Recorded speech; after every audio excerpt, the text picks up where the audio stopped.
What's happening? Brian Tong here, and welcome to the Apple Bite for everything good and bad inside the world of Apple. And yes, we have a bad Apple this week.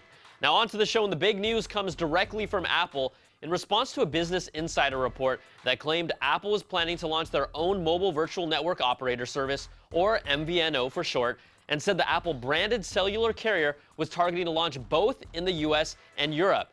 Well, the Big A responded with a flat-out denial and said that it has not discussed and is not planning to become its own cellular carrier. So, if Apple denied it, then it must be true. All right, Apple rarely ever, pretty much never responds directly to rumors, but they did this time to squash the chatter. Now, I was immediately enamored by the initial report because just imagine if they leased enough cell coverage from all the different carriers, and using their own universal SIM card, your phone could then switch off to the service with the best signal depending on where you are. It sounds too good to be true, and for now, according to Apple, it is. Also, we're hot on the heels of the iPhone 6s, and you know how you know this? Leaked images galore of production parts.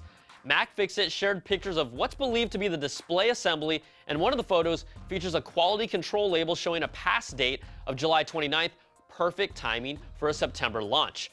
Chinese repair company GeekBar shared 3 of its own super spy pics with that grit that makes them look more sneaky, and US Twitch Tech showed off what's believed to be the rendered schematics featuring a design 0.2 millimeters thicker than the current iPhone in anticipation for the rumored Force Touch panel coming to the iPhone 6s.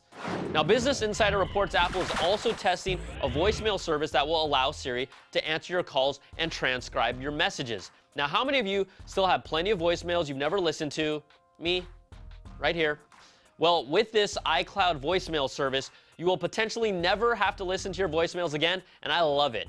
Now, Apple employees are still testing it out, and it's expected to launch in 2016 with iOS 10.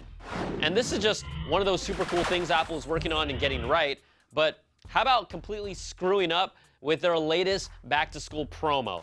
In the past, with an educational discount on hardware for back-to-school, Apple has offered cash back to customers, then over time changed it to an iTunes or Apple Store gift card. But now, in the year 2015, the back-to-school promo when you buy a new computer is an instant $199 credit for a pair of Beats Solo 2 on your headphones. Am I completely out of the loop? Like, do you all really want this? Seriously, Apple, not even a store credit as an option, not even a gift card that could actually be used to purchase educational apps? Well, that and Angry Birds too. But the best you guys could do is a pair of headphones that become an instant branding commercial on your ears. This is easily the worst back-to-school promo in the history of Apple, and you Apple buyers know what's coming. A bad Apple. I'm sorry, I'm so worked up about this, but this is horrible. It's wrong.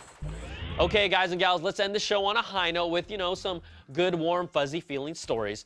I'm juiced up for Dr. Dre's first album in 16 years, inspired by the NWA biopic Straight Outta Compton. The album, titled Compton, a soundtrack, is slated for release on August the 7th, this Friday on iTunes, and streaming on Apple Music, and you know what? It's gonna be fire. Now, there's plenty of Apple Watch accessories on the market, but how about a watch for an Apple Watch? Friends, this is actually real. It's the work of California-based watchmaker Nico Girard, and it's just what you wanted. A watch connected to an Apple Watch all in one piece. This makes no sense at all, but if you're interested, pre-orders start at an affordable $9,300. Their slogan, be uncompromised or absolutely idiotic. And finally, in my favorite story of the week, the good people at George Fox University's IT department figured out what to do with all their empty iMac boxes and made the iWheel. It's 36 empty iMac boxes, it weighs 130 pounds, and stands nearly 9 feet tall. Look at this thing! And because it's the internet, they went to town with Photoshop. For example, here's the running of the iWheel, or the iWheel is right. All right, everybody, that's going to do it for this week's show. You can always email us at theapplebite@cnet.com or tweet me at Brian Tong. Thanks so much for watching. We'll catch you all next time for another Bite of the Apple.